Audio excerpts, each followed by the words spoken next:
Hello and नमस्ते, मैं Priyanka Singh and welcome to law Gurukul. ये वीडियो उन सभी के लिए है जो इस ईयर किसी भी कॉम्पिटिटिव एग्जाम्स में अपीयर होने जा रहे हैं। Either you are preparing for UGC, NET, judiciary, UPSC, CLAT, MSCET या फिर आप किसी भी लॉ कॉम्पिटिटिव एग्जाम्स को देने जा रहे हैं, या फिर आप एग्रीकल्चर और मेडिकल फील्ड से हैं और intellectual property right is one of your subjects, तो ये वीडियो आपके लिए इंपॉर्टेंट है। आज हम बात करेंगे 5 landmark judgments of IPR. Let's start. Amarnath Sehgal versus Union of India 2005। Case के नाम के साथ साथ आपको ये ईयर भी याद रखना है। वन वर्ड में देखा जाए तो this case is related to the topic moral right of the owner. ये सब कीवर्ड्स हैं जो कि आपको केस लॉ के साथ, अगर आप इन कीवर्ड्स को याद रखोगे तो आपको फैक्ट्स और जजमेंट्स याद रखने में इजी होता है। तो बेसिकली इस अमरनाथ सहगल का जो केस है, it is related to the moral rights, कि क्या किसी ऑथर और ओनर के पास मोरल राइट्स उस प्रोडक्ट को सेल करने के बाद भी कंटेन रहते हैं। सबसे पहले हम देखते हैं फैक्ट्स को। अमरनाथ सहगल एक बहुत ही वेल नोन स्कल्पचर थे। गवर्नमेंट के ऑर्डर पे उन्होंने एक म्यूरल बनाया जो कि विज्ञान भवन में उनको सेटअप कराना था। म्यूरल पे को बनाने में, स्टैच्यू को बनाने में उनको बहुत मेहनत लगी, ऑलमोस्ट 5 इयर्स लगे, और वो म्यूरल डिस्प्ले हुआ 1962 में। बहुत टाइम पास हो गया, उसके बाद विज्ञान भवन का रेनोवेशन होना था। तो रेनोवेशन के दौरान उनका जो म्यूरल उन्होंने बनाया था विज्ञान भवन पे, वो डिस्ट्रॉय हो गया।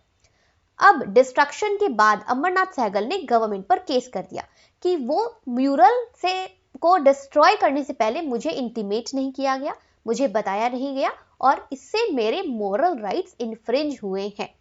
Now the issue raised in this case was कि क्या ऑथर के राइट्स अपने वर्क को सेल करने के बाद भी, पोस्ट सेल भी, उस ऑथर के पास उनके मोरल राइट के प्रिजर्वेशन का कोई प्रोविजन हमारे एक्ट में मेंशन है या नहीं है। इस केस में सेक्शन 57 ऑफ द कॉपीराइट पर फोकस किया गया। सेक्शन 57 बात करता है, जब हम कॉपीराइट की बात कर रहे हैं ना, तो यहाँ पर 2 टाइप के राइट्स इंक्लूड होते हैं। एक होता है हमारा एक्सक्लूसिव राइट्स, जिसमें जो ऑथर और ओनर है उसको अपने प्रोडक्ट से रिलेटेड एक्सक्लूसिव राइट्स मिल जाते हैं उस चीज को सेल करने का, उसको रिकॉर्ड करने का, ट्रांसलेट करने का, उसको लाइसेंस करने का। ये सभी एक्सक्लूसिव राइट्स ओनर को मिल जाते हैं। साथ ही साथ उस ओनर को उस वर्क से रिलेटेड मोरल राइट्स भी मिलते हैं। मोरल राइट्स का ये मतलब है कि कोई आपके वर्क को चेंज नहीं कर सकता, एज इट इज, जैसे आपने उस चीज को बनाई है, सामने वाला पर्सन उसको ऐसे ही यूज करेगा। लाइक किसी ऑथर ने एक बुक लिखी और उस बुक को सेल करने का असाइनमेंट उन्होंने मिस्टर ए को दे दिया। नाउ यहां पर मिस्टर ए के पास ये राइट नहीं है कि वो उस बुक में कुछ भी मॉडिफिकेशन कर सके, है ना। वो ओरिजिनल बुक के साथ में, जो ओरिजिनल क्रिएशन है, उसके साथ कोई छेड़खानी नहीं कर सकता without the permission of the owner, भले ही उस चीज से रिलेटेड एक्सक्लूसिव राइट्स ओनर ने ट्रांसफर कर दिए हो। Okay, so these are the moral rights of the author of the owner. इस केस में जब अमरनाथ सहगल से बिना पूछे, बिना परमिशन के उनके म्यूरल को डिस्ट्रॉय कर दिया गया, तो अमरनाथ सहगल ने ये इशू रेज किया कि this is the infringement of my moral right. और इसमें कोर्ट ने ये कहा कि हाँ, जब कोई ऑथर या ओनर कोई चीज, कोई क्रिएशन कर रहे हैं, तो इवन आफ्टर सेल करने के बाद भी उस पर्सन का मोरल राइट उस चीज के साथ अटैच होता है। और अगर कोई पर्सन उनके ओरिजिनल वर्क के साथ छेड़खानी करता है, it will amount to the infringement of the author's moral right. Next case is Walter versus Lane 1900। Keywords की अगर हम बात करें तो this case is related to the original की डेफिनेशन। जब हम कॉपीराइट और या फिर आईपीआर प्रोटेक्शन की बात करते हैं तो इनके कैरेक्टरिस्टिक्स में आपने देखा होगा कि ये सिर्फ ओरिजिनल वर्क को प्रोटेक्शन देता है। कोई भी चीज जिसमें नोवेल्टी हो, है ना, जो चीज न्यू हो, नोवेल्टी हो, उसको ही आईपीआर के अंदर प्रोटेक्शन मिलेगा। जो चीज ओरिजिनल है उसको प्रोटेक्शन मिलेगा कि नहीं, इससे रिलेटेड इश्यू इस केस में रेज किया गया था कि क्या जो रिपोर्टर है, रिपोर्टर को हम ऑथर मानेंगे as per the copyright laws. One more keyword is there in this case is the doctrine of sweat of the brow. इस डॉक्ट्रिन के थ्रू इस केस में ये एक्सप्लेन किया गया that an author acquires rights through diligence and effort while producing a work such as a database or directly. इस case में या फिर ये doctrine of sweat of the bro की हम बात करें तो ये डॉक्ट्रिन ये कहता है कि किसी भी पर्सन को हम ऑथर मानेंगे अगर वो पर्सन किसी चीज को क्रिएट करने में, प्रोड्यूस करने में अपनी मेहनत लगा रहा है, चाहे वो डेटाबेस बना रहा हो या डायरेक्टरी बना रहा हो, इसमें उनका एफर्ट लग रहा है, उनका डिलीजेंस लग रहा है, उनकी जो मेंटल एबिलिटी है वो लग रही है, तो वो ऑथर कहलाएगा और ऑथर होने के नाते उसको कॉपीराइट के सभी एक्सक्लूसिव राइट्स उसे मिलेंगे। To obtain copyright originality is not necessary, यही इसी इशू रेज किया गया था ना कि जो चीज हम बना, जब हम डेटाबेस या डायरेक्टरी बनाते हैं तो इसमें ओरिजिनल नहीं रहता। आप क्या कर रहे हो, डायरेक्टरी में जो डेटा इधर उधर अवेलेबल है उसको आप सिंक्रोनाइज्ड फॉर्म में एक जगह पे कलेक्ट कर रहे हो। डायरेक्टरी में क्या इधर उधर से आप डेटा कलेक्ट करके उसको एक सिंगल बुक में आप उसको लिख रहे हो, तो ये ओरिजिनल नहीं है, आपने कोई नई चीज नहीं बनाई है, बट इसमें आपका एफर्ट, आपका मेहनत, आपका टाइम लगा है उस चीज को सीक्वेंस वाइज, अल्फाबेटिक वाइज या सही तरीके से अरेंज करके बनाने में, सो दैट ये आगे नेक्स्ट जो पीपल हैं उनको हेल्प करे, तो ये ओरिजिनल नहीं है। तो स्वेट ऑफ द ब्रो जो डॉक्ट्रिन है वो यही कहता है कि ओरिजिनल होना जरूरी नहीं है, भले ही आपका वर्क अनओरिजिनल है, लेकिन its creator is entitled to compensation under the sweat of the brow to protect the effort. Sweat of the brow doctrine के अकॉर्डिंग जो मेहनत उन्होंने की है उसके लिए उसको कंपेंसेशन मिलेगा, यानी कि रिवॉर्ड, राइट्स जो है वो मिलेंगे, उनकी मेहनत जो है वो वेस्ट नहीं जाएगी, भले ही वो वर्क ओरिजिनल नहीं है लेकिन इसको भी प्रोटेक्शन मिला है under the copyright laws. Next case is Yahoo Inc versus Akash Chopra 1999।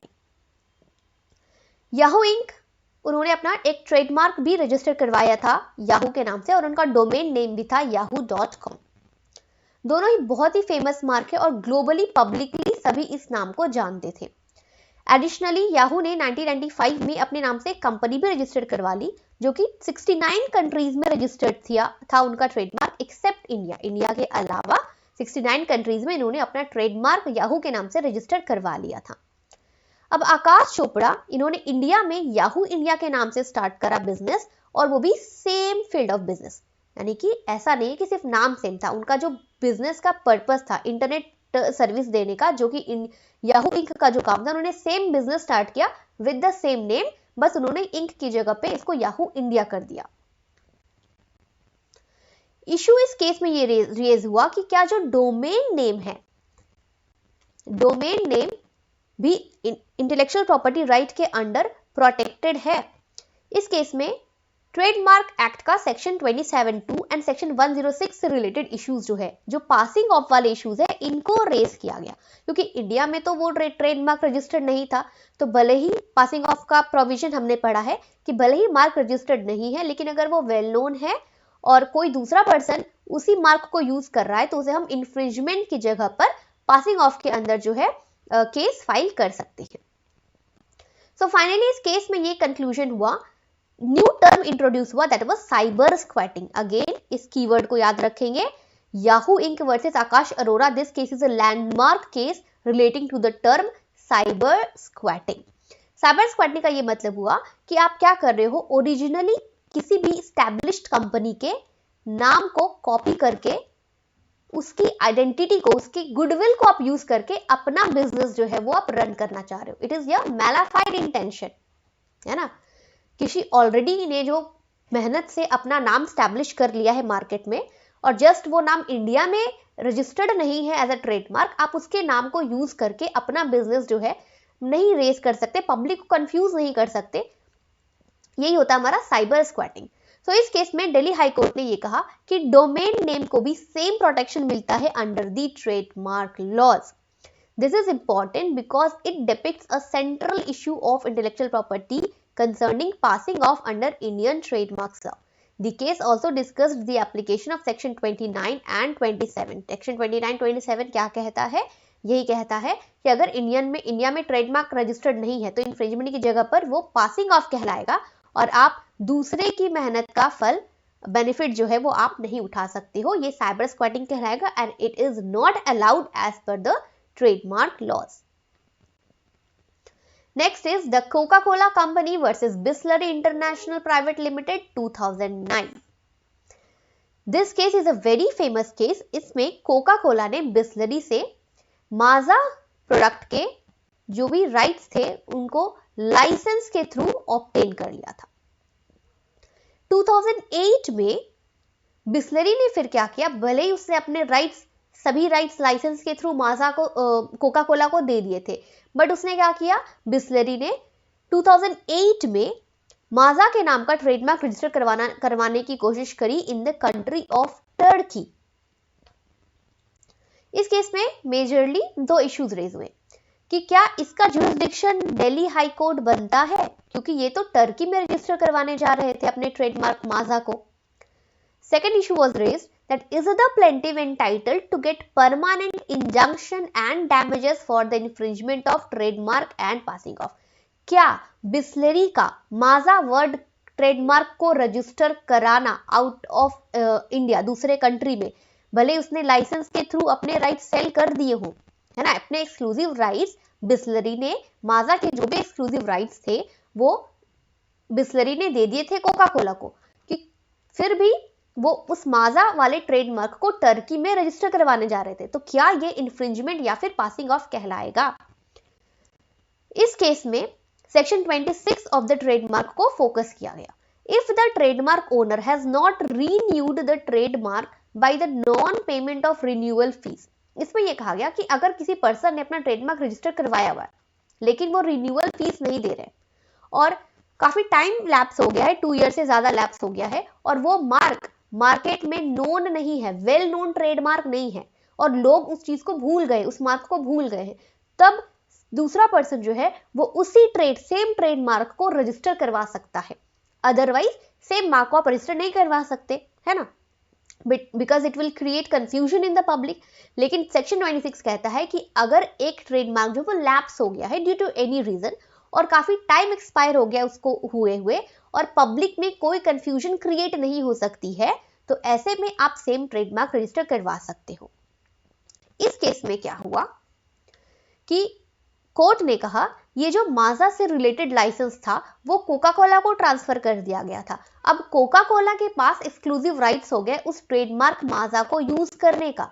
अब Bisleri was not entitled to register the same trademark in Turkey, क्योंकि माजा एक वेल नोन ट्रेडमार्क ब्रांड बन गया और ये ओवरऑल वर्ल्ड में ये जो मार्क था वो फेमस हो चुका था, तो एक सेम मार्क को वो दूसरे कंट्री में रजिस्टर्ड नहीं करवा सकता था। So this case also established that trademark is an international issues। अब एक कंट्री में ट्रेडमार्क रजिस्टर्ड है लेकिन वो मार्क वेल नोन है और दूसरे कंट्रीज में भी उस मार्क को लोग पहचानते हैं, तो इंटरनेशनल लेवल पर ऑटोमेटिकली उस ट्रेडमार्क को जो है प्रोटेक्शन मिल जाती है। ट्रेडमार्क राइट जो है वो उस ब्रांड को इंटरनेशनल बाउंड्रीज के बियॉन्ड भी उनके जो राइट्स है वो प्रोटेक्टेड रहते हैं। Next is Subway IP LLC versus Infinity Foods and Other 2023, very recent case and a very important case। Subway alleged that the following act of Infinity Food infringed Subway। ये दो companies थी, एक था Subway और एक company थी Subverb।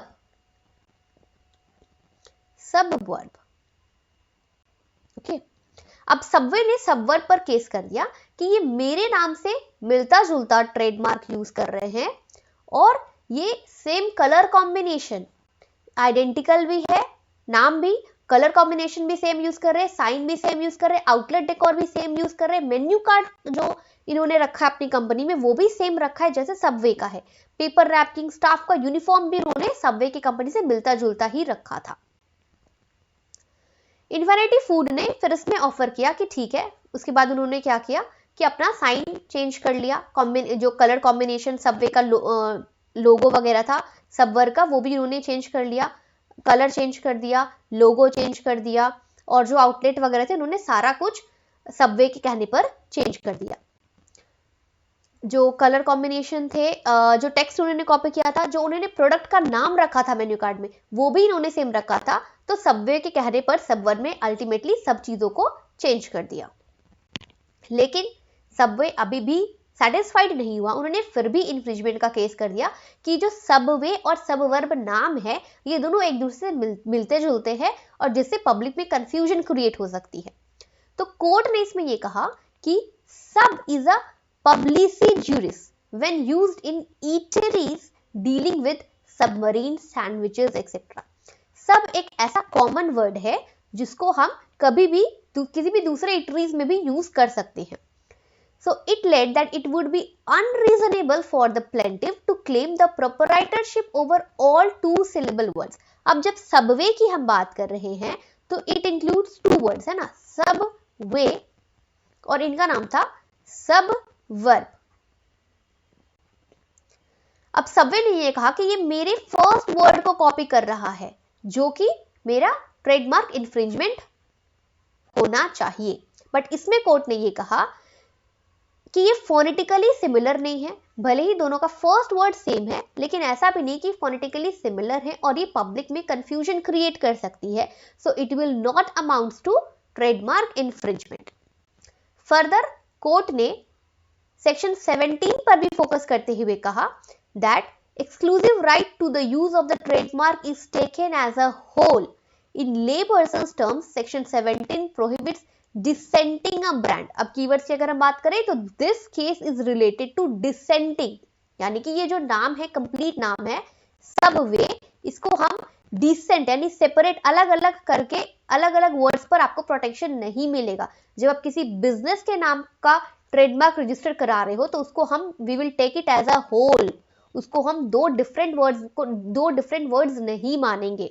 इसलिए Subway ने जब सब वर्ब पर केस किया तो यहां पर कोर्ट ने कहा कि सबवे आपका नाम कंप्लीट है, आपके नाम को हम we will take it as a whole, हम आपके नाम को डिसेंट नहीं करेंगे, ब्रांड नेम को अलग अलग दो टुकड़ों में डिवाइड करके उसके बाद ये नहीं डिसाइड करेंगे कि उन्होंने आपके नाम को कॉपी किया है, आपके नाम के सबवे के सबको कॉपी किया है। So it is the rule of anti dissection जो है ये अप्लाई किया गया in the case of Subway case. इस केस में फर्दर कोर्ट ने इस चीज पर भी फोकस किया कि जो सबवर्ब है इसका अपीयरेंस लोगो इन्होंने चेंज कर लिया है और Subway is already a well known brand. तो ये छोटी कंपनीज जो है वो वेल नोन ब्रांड को इस तरह से हाईजैक नहीं कर पाएगी। और साथ ही साथ कोर्ट ने इसमें इस चीज पर भी फोकस किया कि इन सब वजह से जो छोटी स्मॉल कंपनीज हैं उनके जो राइट्स है वो इन्फ्रिंज ना हो और वो अपने बिजनेस में प्रोटेक्टेड रह सके और अपने बिजनेस को सही तरीके से चला सके। This court judgment further shed some light upon the trademark jurisprudence prevalent in India and how the court have succeeded in ensuring that their authority remains unfettered from being hijacked by such big corporations। जो बड़ी companies हैं वो अपने trademark को protection करने के चक्कर में जो स्मॉल कंपनीज है उनके राइट्स को इन्फ्रिंज नहीं कर सकती है, उनके बिजनेस को नुकसान नहीं पहुंचा सकती है। यही हमारा इंडिया का ट्रेडमार्क ज्यूरिस्प्रूडेंस कहता है और इसलिए इस केस में छोटी कंपनीज को प्रोटेक्शन दी गई और बड़ी कंपनीज को यह एश्योरेंस दिया गया कि इस तरह से उनका जो ऑलरेडी वेल नोन ब्रांड है उनके इमेज को कोई भी नुकसान नहीं होगा with very small and local level companies. तो ये हो गए हमारे 5 judgments of intellectual property rights. I hope आपको इसके कॉन्सेप्ट सही से समझ आए होंगे। If you are going to appear for any competitive exams, best of luck. For more videos, subscribe the channel Law Gurukul. New videos every Monday, Wednesday and Friday 7:30. Thank you.